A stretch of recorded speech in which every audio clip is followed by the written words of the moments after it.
Okay, I wanted to show you how to access spelling lists and also grading keys. Some people were still confused about that. And also until we can get the spelling lists into a document that's easier for parents to find, this is the best way to find them that I can see. So I'm in Language Arts 2A. You can go to any class, find any class, you go into resources and click on the teacher's guide.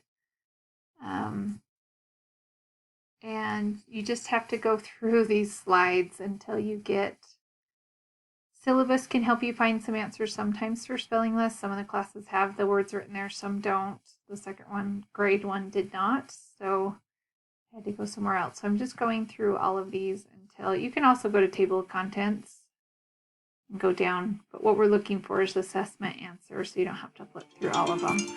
And then you are scrolling down and you want to copy this key right here and then go into the answer key, and it will prompt you to put in that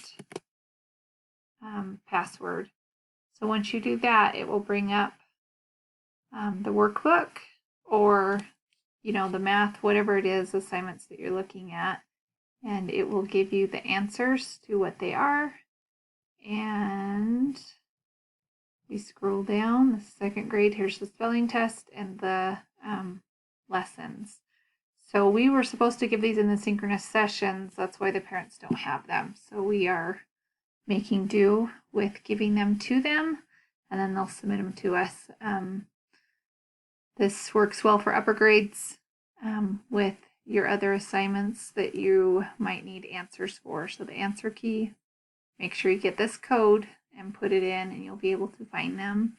Hopefully we can work on getting the spelling lists compiled into something easier for the parents.